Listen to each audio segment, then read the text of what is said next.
യേശുവിന്റെ ക്രൂശ് മരണശേഷം സംഭവിച്ച 5 കാര്യങ്ങൾ. ആദ്യത്തേത്, അവിടെ ഭൂകമ്പമുണ്ടായി. യേശുവിന്റെ മരണശേഷം സൃഷ്ടികൾ പോലും പ്രതികരിച്ചു എന്നുള്ളതാണ് സത്യം. ഭൂമി കുലുങ്ങി, പാറ പിളർന്നു എന്ന് നാം വായിക്കുന്നു. ദൈവപുത്രന്റെ മരണത്തിൽ പ്രകൃതി തന്നെ നടുങ്ങി, ഭൂമി കുലുങ്ങി, പാറ പിളർന്നുവെന്ന് മത്തായി പറയുന്നു. ഈ ക്രൂശിലെ ദൈവിക സംഭവങ്ങളോടുള്ള ഭൂമിയുടെ പ്രതികരണമാണ് ഇത് എന്ന് നമുക്ക് മനസ്സിലാക്കാം. രണ്ടാമത്തെ കാര്യം, കല്ലറകൾ തുറന്നു. ബാക്കി 3 സുവിശേഷങ്ങളിൽ കാണാത്ത ഒരു സംഭവം മത്തായി പറയുന്നു. കല്ലറകൾ തുറക്കപ്പെട്ടു.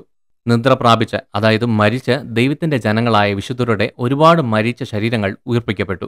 അവർ ഉയർത്തെഴുന്നേറ്റ ശേഷം അവർ ശവകുടീരങ്ങളിൽ നിന്ന് പുറത്തിറങ്ങി വിശുദ്ധ നഗരമായ യെരുശലേമിൽ വന്നു അനേകർക്ക് പ്രത്യക്ഷപ്പെട്ടു. മത്തായി 27:52-53 വായിക്കുമ്പോൾ ഭൂകമ്പങ്ങൾ കല്ലിൽ കൊത്തിയെടുത്ത കല്ലറകൾ കേടാക്കി.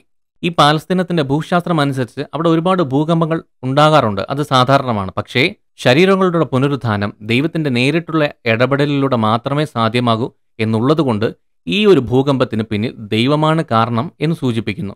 പൊതുവെ ഭൂകമ്പം സാധാരണമായ ഒരു സംഭവമായിരിക്കില്ല, പക്ഷേ അതിന്റെ കൂടെ കല്ലറകൾ തുറന്നതിലേക്ക് നയിക്കുന്ന പാറകൾ യേശുവിന്റെ ക്രൂശീകരണത്തിന്റെ മറ്റൊരു പ്രധാന സാക്ഷ്യമാണ്.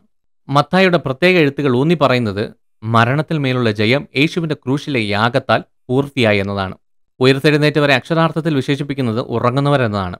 പുതിയ നിയമ ഭാഷയിൽ മരിച്ചു പക്ഷെ നിത്യത ഉറപ്പാക്കിയവർക്ക് സാധാരണയായി ഉപയോഗിച്ചിരുന്ന വാക്കാണിത്. ആദ്യം പറഞ്ഞ സാക്ഷ്യം പോലെ ഈ വിശുദ്ധരുടെ ശരീരങ്ങളുടെ പ്രകൃത്യാതീതമായ പുനരുത്ഥാനവും യെരുശലേമിലെ അവരുടെ പ്രത്യക്ഷവും യേശുവിന്റെ ക്രൂശിലെ പ്രവർത്തനത്തിനും തുടർന്നുള്ള അവന്റെ പുനരുത്ഥാനത്തിനും ആർക്കും നിഷേധിക്കാൻ പറ്റാത്ത രീതിയിലുള്ള സാക്ഷ്യമാണ് വഹിക്കുന്നത്. വിശുദ്ധർ എന്ന പദം പഴയ നിയമത്തിലെ ഭക്തന്മാരെയും ഇസ്രായേലിന്റെ ചരിത്രത്തിലെ വീരന്മാരെയും രക്തസാക്ഷികളെയും ഈ അത്ഭുതകരമായ സംഭവങ്ങൾക്ക് സാക്ഷ്യം വഹിക്കാൻ തെരഞ്ഞെടുത്തു എന്ന് സൂചിപ്പിക്കുന്നു. യെരുശലേമിൽ അവരുടെ പ്രത്യക്ഷത ക്രൂശിലെ യേശുവിന്റെ പ്രവർത്തനത്തിന്റെ ഫലപ്രദമാണെന്ന് സാക്ഷ്യം വഹിക്കുന്നു. മരിച്ചവരുടെ ആദ്യ ബലം യേശുവാണെന്ന് പൗലോസിന്റെ ഉപദേശം അത് മുൻകൂട്ടി കാണിക്കുന്നു. 1 കൊരിന്ത്യർ 15:20-23 വരെയുള്ള വാക്യങ്ങൾ വായിക്കുമ്പോൾ, എന്നാൽ ക്രിസ്തു നിദ്ര കൊണ്ടവരിൽ ആദ്യ ഫലമായി മരിച്ചവരുടെ ഇടയിൽ നിന്ന് ഉയർത്തെഴുന്നേറ്റിരിക്കുന്നു. മനുഷ്യൻ മൂലം മരണമുണ്ടാകിയാൽ മരിച്ചവരുടെ പുനരുത്ഥാനവും മനുഷ്യൻ മൂലമുണ്ടായി. ആദമിൽ എല്ലാവരും മരിക്കുന്നത് പോലെ ക്രിസ്തുവിൽ എല്ലാവരും ജീവിക്കപ്പെടും. ഓരോരുത്തരും താൻ്റെ നിരയിലത്രേ. ആദ്യഫലം ക്രിസ്തു, പിന്നെ ക്രിസ്തുവിനുള്ളവർ അവന്റെ വരവിങ്കൽ. ക്രിസ്തു ആദ്യഫലം. അപ്പോൾ ക്രിസ്തുവിലുള്ളവർ അവന്റെ വരവിൽ അക്ഷയമായ ശരീരങ്ങളുമായി ഉയർത്തെഴുന്നേൽക്കും. ഈ വിശുദ്ധരുടെ പുനരുത്ഥാനം എല്ലാ വിശ്വാസികൾക്കും പ്രതീക്ഷിക്കാവുന്ന പുനരുത്ഥാനത്തിന്റെ മുന്നോടിയാണ്. യേശുവിന്റെ മരണത്തിലൂടെ ഒരു പുതിയ ദിവസം വന്നിരിക്കുന്നു. മരണത്തെ മരണം തോൽപ്പിച്ച ആ ദിവസം, നിത്യജീവനിലേക്കുള്ള പുനരുത്ഥാനം സാധ്യമായ ദിവസം. എന്നാൽ ശ്രദ്ധിക്കുക, യേശുവിന്റെ പുനരുത്ഥാനത്തിന് ശേഷം മാത്രമാണ് ഈ ശവകുടീരങ്ങളിൽ ഉണ്ടായിരുന്നവർ എഴുന്നേറ്റ് യെരുശലേമിൽ പ്രവേശിച്ചതും അവിടെ അനേകർക്ക് പ്രത്യക്ഷപ്പെട്ടതും. ഉയർത്തെഴുന്നേറ്റ ഈ വിശുദ്ധർ മരിച്ചോ അതോ കർത്താവ് യേശുവിനോടൊപ്പം സ്വർഗത്തിൽ പോയോ എന്ന് ബൈബിൾ പറയുന്നില്ല. ദൈവപുത്രന്റെ മരണം പ്രകൃതിയെ തന്നെ നടുക്കി. ജനപ്രിയ പ്രാസംഗികനായ ചാൾസ് സ്പർജൻ ഇങ്ങനെ പറഞ്ഞു: രക്ഷകനായ യേശുവിന്റെ വേദനയിലുള്ള നിലവിളിക്ക് മനുഷ്യരുടെ ഹൃദയങ്ങൾ പ്രതികരിച്ചില്ല, പക്ഷേ പാറകൾ പ്രതികരിച്ചു. പാറകൾ പിളർന്നു. അവൻ പാറകൾക്ക് വേണ്ടിയല്ല മരിച്ചത്, എന്നിട്ടും അവൻ തന്റെ രക്തം നൽകിയ മനുഷ്യരുടെ ഹൃദയത്തെക്കാൾ പാറകൾ കൂടുതൽ സെൻസിറ്റീവ് ആയിരുന്നു എന്നതാണ്. യേശുവിനെ ക്രൂശിച്ച നാളിൽ ഭൂകമ്പം ഉണ്ടായത് കാണാൻ മത്തായി പ്രോത്സാഹിപ്പിക്കുന്നതായി നമുക്ക് മനസ്സിലാക്കാം. ആ ദിവസം തന്നെ അവൻ ഉയർത്തെഴുന്നേറ്റതായും കാണിക്കുന്നു. പുനരുത്ഥാനത്തിന്റെ ശക്തി വളരെ ശക്തമായിരുന്നു. അത് മരിച്ചുപോയ ചില നല്ല ആളുകളെ തിരികെ കൊണ്ടുവന്നു. മത്തായിയുടെ സുവിശേഷത്തിലെ ഏറ്റവും വിചിത്രമായ ഭാഗങ്ങളിൽ ഒന്നാണിത്. മത്തായി നമുക്ക് കൂടുതൽ വിവരങ്ങൾ നൽകുന്നില്ല. മറ്റൊരു ഭാഗത്തും ഇത് നമുക്ക് കാണാനും പറ്റത്തില്ല. മൂന്നാമത്തേത്, ദൈവാലയത്തിന്റെ തിരശ്ശീല രണ്ടായി കീറി. മത്തായി 27:50-51 പറയുന്നു: യേശു വീണ്ടും ഉറക്കെ നിലവിളിച്ചു. വേദനാജനകമായ സ്വരത്തിൽ സ്വമേധയാ തന്റെ ആത്മാവിനെ ഏൽപ്പിച്ചു. പരമാധികാരത്തോടെ തന്റെ ശരീരത്തിൽ നിന്ന് അവന്റെ ആത്മാവിനെ വിടുവിച്ചു. തന്റെ പിതാവിന്റെ പദ്ധതിക്ക് കീഴടങ്ങി. ഉടനെ ദേവാലയത്തിലെ അതിവിശുദ്ധ സ്ഥലത്തിന്റെ മൂടുപടം മുകളിൽ നിന്ന് താഴത്തേക്ക് രണ്ടായി കീറി. ഭൂമി കുലുങ്ങി, പാറകൾ പിളർന്നു. ദൈവാലയത്തിലെ അതിവിശുദ്ധ സ്ഥലം മൂടിയിരുന്ന തിരശ്ശീല രണ്ടായി കീറി. ദൈവാലയത്തിലെ വിശുദ്ധ സ്ഥലവും അതിവിശുദ്ധ സ്ഥലവും വേർപിരിക്കുന്നത് തിരശ്ശീലയായിരുന്നു. ദൈവവും മനുഷ്യനും തമ്മിൽ വേർപിരിവിന്റെ വളരെ വ്യക്തമായ ഒരു ദൃഷ്ടാന്തം. അപ്പോസ്തല പ്രവൃത്തികൾ 6:7 പറയുന്നു: ആദിമസഭയുടെ കാലത്ത് പുരോഹിതന്മാരിൽ പലരും വിശ്വാസത്തോട് അനുസരണമുള്ളവരായി തീർന്നു. ഒരുപക്ഷെ ഈ കീറിയ മൂടുപടം അവർക്ക് യേശുവിന്റെ പ്രവൃത്തിയുടെ മഹത്വം പ്രകടമാക്കി. കീറിപ്പറഞ്ഞ മൂടുപടം എല്ലാവരും അറിഞ്ഞത് ഒരുപക്ഷെ ഇങ്ങനെയായിരിക്കാം. എബ്രായർ 9:1-9 വരെ നമ്മോട് ഇങ്ങനെ പറയുന്നു: ദൈവാലയത്തിൽ ഒരു മൂടുപടം അതിവിശുദ്ധ സ്ഥലത്തെ വേർപെടുത്തിയതായി പറയുന്നു. ദൈവത്തിന്റെ സാന്നിധ്യത്തിന്റെ ഭൂമിയിലെ സ്ഥാനം. ദൈവാലയത്തിന്റെ ബാക്കി ഭാഗങ്ങളിൽ മനുഷ്യർ അധിവസിച്ചിരുന്നു. എബ്രായർ 9:1-3 വരെ സത്യത്തിൽ ആദ്യ ഉടമ്പടിയിൽ ദിവ്യാരാധനയ്ക്കും ഭൂമിയിലെ വിശുദ്ധ മന്ദിരത്തിനുമുള്ള നിയന്ത്രണങ്ങൾ ഉണ്ടായിരുന്നു. ഒരു വിശുദ്ധ കൂടാരം സ്ഥാപിച്ചു. പുറം അല്ലെങ്കിൽ ആദ്യ ഭാഗം, അതിൽ വിളക്കും അപ്പത്തിന്റെ മേശയും അതിന്റെ അപ്പവും ഉണ്ടായിരുന്നു. അതിനെ വിശുദ്ധ സ്ഥലം എന്ന് വിളിക്കുന്നു. രണ്ടാമത്തേത് തിരശ്ശീലയ്ക്ക് പിന്നിൽ. അത് അതിവിശുദ്ധ സ്ഥലം എന്നറിയപ്പെട്ടിരുന്നു. ഈ കട്ടിയുള്ള മൂടുപടം നീലനൂൽ, ധൂമ്രനൂൽ, ചുവപ്പുനൂൽ, പിരിച്ച പഞ്ഞിനൂൽ കൊണ്ടാണ് നിർമ്മിച്ചിരിക്കുന്നതെന്ന് പുറപ്പാട് പുസ്തകം നമ്മെ പഠിപ്പിക്കുന്നു. ഇപ്പോൾ ക്രിസ്തു നമ്മുടെ ശ്രേഷ്ഠ മഹാപുരോഹിതനാണ്. അവന്റെ പൂർത്തീകരണത്തിൽ വിശ്വസിക്കുന്ന നാം അവന്റെ ഉന്നതമായ പൗരോഹിത്യത്തിൽ പങ്കാളികളാണ്. അവനിലൂടെ നമുക്ക് ഇപ്പോൾ വിശുദ്ധ സ്ഥലത്തേക്ക് പ്രവേശനമുണ്ട്. എബ്രായർ 10:19-20 പറയുന്നു, അതുകൊണ്ട് സഹോദരന്മാരെ, യേശു തന്റെ ദേഹമെന്ന തിരശ്ശീലയിൽ കൂടി നമുക്ക് പ്രതിഷ്ഠിച്ച ജീവനുള്ള പുതുവഴിയായി തന്റെ രക്തത്താൽ വിശുദ്ധ മന്ദിരത്തിലേക്കുള്ള പ്രവേശനത്തിന്. ഈ ഭാഗം നോക്കുമ്പോൾ നമുക്ക് കാണാം, തിരശ്ശീല കീറുന്നത് പോലെ യേശു നമുക്ക് വേണ്ടി തന്റെ ശരീരം കീറിയതിന്റെ ഒരു ചിത്രം. എബ്രായ പുസ്തകത്തിൽ തിരശ്ശീല കീറുന്നതുമായി ബന്ധപ്പെട്ട് മഹത്തായ വിശദീകരണങ്ങൾ നൽകുന്നുണ്ട്. ദൈവാലയത്തിൽ തൂങ്ങിക്കിടന്ന തിരശ്ശീല പാപം ചെയ്ത മനുഷ്യർ ദൈവസന്നിധിയിൽ നിൽക്കാൻ യോഗ്യരല്ല എന്ന് എല്ലാവർക്കും ഓർമ്മിപ്പിക്കുന്നതായി നിന്നിരുന്നു. സത്യം പറഞ്ഞാൽ പാപയാഗം വർഷത്തിൽ ഒരിക്കൽ അർപ്പിക്കുന്നു. അതിനപ്പുറം എണ്ണമറ്റ യാഗങ്ങൾ ദിനംപ്രതി അർപ്പിച്ചുകൊണ്ടിരുന്നു. അത് കേവലം മൃഗബലികളാൽ പാപം പരിഹരിക്കാനോ ഇല്ലാതാക്കാനോ കഴിയില്ല എന്ന യാഥാർത്ഥ്യത്തിന്റെ വ്യക്തമായൊരു ദൃഷ്ടാന്തമായിരുന്നു. യേശുക്രിസ്തു ക്രൂശിൽ ചെയ്തതിന്റെ ഫലമായി ദൈവത്തെയും മനുഷ്യരെയും വേർതിരിച്ചിരുന്ന തടസ്സങ്ങൾ ഇല്ലാതെയായി. ഇപ്പോൾ നമുക്ക് പൂർണ്ണ പ്രാഗൽഭ്യത്തോടെ ദൈവത്തെ സമീപിക്കാം. എബ്രായർ 4:14-16 വരെ. ആകയാൽ ദൈവപുത്രനായ യേശു ആകാശത്തിൽ കൂടി കടന്നുപോയൊരു ശ്രേഷ്ഠ മഹാപുരോഹിതനായി നമുക്കുള്ളതുകൊണ്ട് നാം നമ്മുടെ സ്വീകാര്യം മുറുകെ പിടിച്ചുകൊള്ളുക. നമുക്കുള്ള മഹാപുരോഹിതൻ നമ്മുടെ ബലഹീനതകളിൽ സഹതാപം കാണിപ്പാൻ കഴിയാത്തവനല്ല. പാപമൊഴികെ സർവ്വത്തിലും നമുക്ക് തുല്യനായി പരീക്ഷിക്കപ്പെട്ടവനത്രേ നമുക്കുള്ളത്. അതുകൊണ്ട് കരുണ ലഭിപ്പാനും തക്ക സമയത്ത് സഹായത്തിനായുള്ള കൃപ പ്രാപിപ്പാനുമായി നാം ധൈര്യത്തോടെ കൃപാസനത്തിന് അടുത്ത് ചെല്ലുക. യേശുവിന്റെ ശരീരം കീറി, തിരശ്ശീലയും കീറി. ഇതെല്ലാം നമുക്ക് ധൈര്യത്തോടെ ദൈവത്തെ സമീപിക്കാം എന്ന് സൂചിപ്പിക്കുന്നു. സ്വർഗത്തിൽ അധ്യക്ഷനായ ഒരു മഹാപുരോഹിതൻ നമുക്കുള്ളതുകൊണ്ട് വിശ്വാസികൾക്ക് പൂർണ്ണ പ്രവേശനമുണ്ടെന്നും ഉറപ്പാക്കുന്നു. ക്രിസ്തു മരിച്ച ആ നിമിഷം ദൈവാലയത്തിലെ 2 പ്രധാന ഭാഗങ്ങളെ വേർതിരിക്കുന്ന കനത്ത മറശ്ശീല മുകളിൽ നിന്ന് താഴത്തേക്ക് ഒരു അദൃശ്യ കൈകൊണ്ട് കീറി. ദൈവപുത്രന്റെ മരണത്തോടൊപ്പം പ്രകൃതി വലിയ ഭൂചലനങ്ങളോടൊപ്പം ഉണ്ടായിരുന്നു. സൃഷ്ടിയും അത് ഉണ്ടാക്കിയവനും തമ്മിൽ ഒരുതരം ഭയങ്കര ബന്ധമുള്ളതുപോലെ. നാലാമത്തേത്, ദേശത്തെല്ലായിടത്തും ഇരുട്ടുണ്ടായി. മത്തായി 27:45. ഇപ്പോൾ 6 മണിനേരം ഉച്ച കഴിഞ്ഞ് 9 മണിനേരം വരെ മുഴുവൻ ദേശവും ഇരുണ്ടുപോയി. ദേശത്തെല്ലായിടത്തും ഭയങ്കര ഇരുട്ട് പരന്നു. ആമോസ് പ്രവചിച്ച പ്രവചനം നിവൃത്തിയായി. ആമോസ് 8:9 അന്നാളിൽ ഞാൻ ഉച്ചയ്ക്ക് സൂര്യനെ അസ്തമിപ്പിക്കുകയും പട്ടാപകൽ ഭൂമിയെ ഇരുട്ടാക്കുകയും ചെയ്യുമെന്ന് യഹോവയായ കർത്താവ് അരുളിച്ചെയ്തു. അവിടെയുള്ളവർ സ്വർഗത്തിൽ നിന്നുള്ള അടയാളം ചോദിക്കുന്നുണ്ടായിരുന്നു. ഇപ്പോൾ അവർക്ക് ഒരെണ്ണം കിട്ടി. പക്ഷേ അത് അവരുടെ കണ്ണുകളുടെ അന്ധതയെ കാണിക്കുന്നു.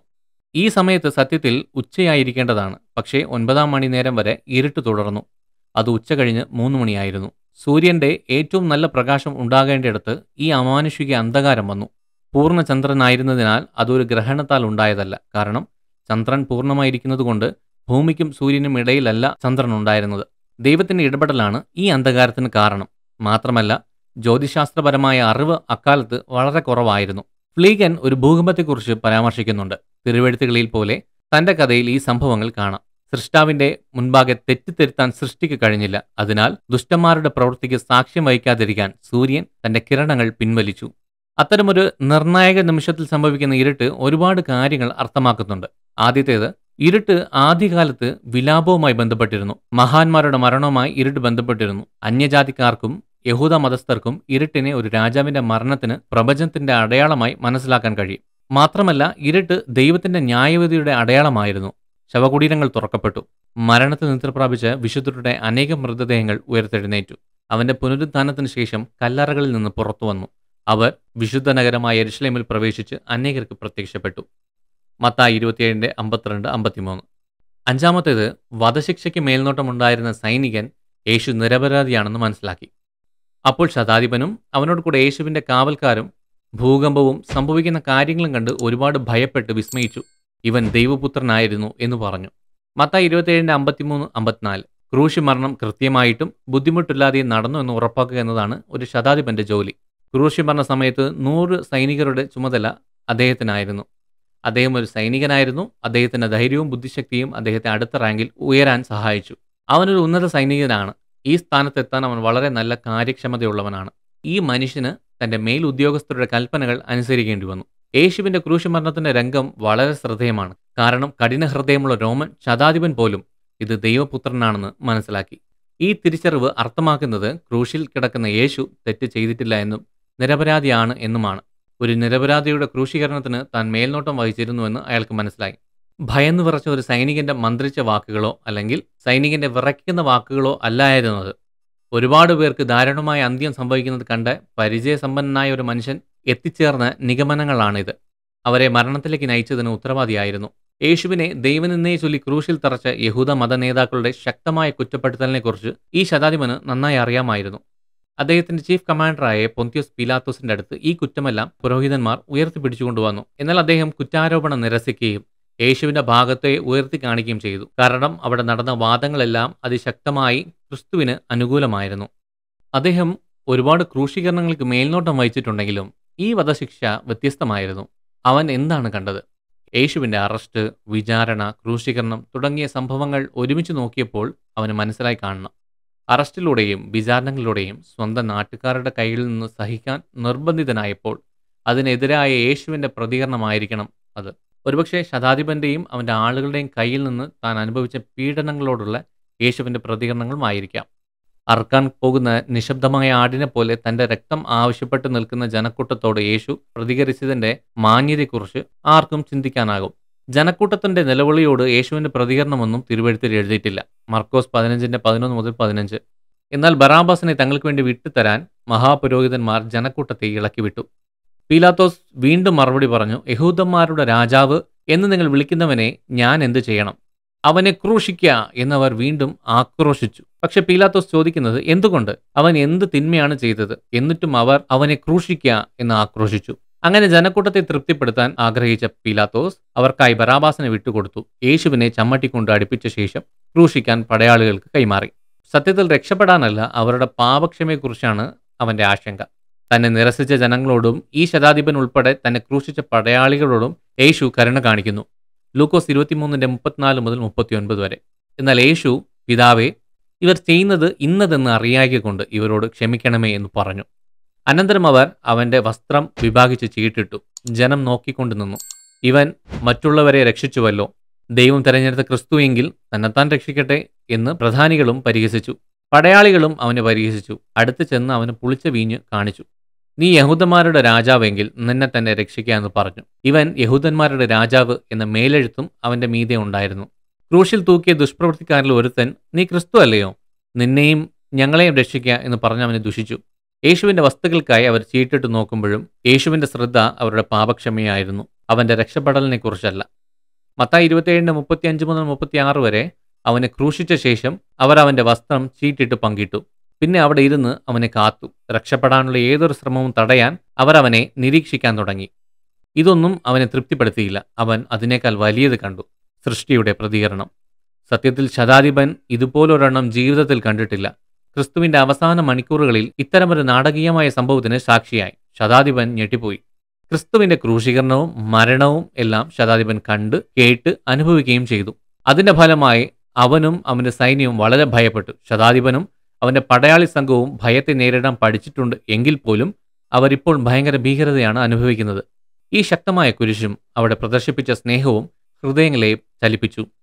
ഒരു സൈനികന്റെ കഠിനമായ ഹൃദയം പോലും മാറി മരണത്തിൽ നിന്ന് ജീവനിലേക്ക് തിരിയുന്ന രീതിയിലുള്ള മാറ്റം. ഒരു പഴഞ്ചൊല്ലുണ്ട്, ക്രൂശിലെ ചുവട്ടിൽ ഭൂമി എപ്പോഴും നിരപ്പാണ്. ദരിദ്രനും പണക്കാരും തങ്ങൾക്ക് വേണ്ടി മരിച്ച യേശുവിനെ ഓർക്കാൻ, ആശ്ലേഷിക്കാനും മുട്ടുകുത്താനും നല്ല സമനിലമായ ഒരിടമാണ് ക്രൂശിന്റെ കാൽച്ചുവട്. സത്യമായും ഇത് ദേവപുത്രനാണ്. ഞങ്ങൾ കേൾക്കുകയും വിശ്വസിക്കുകയും ചെയ്യുന്നു. അതുകൊണ്ട് അവസാനിക്കുന്നില്ല.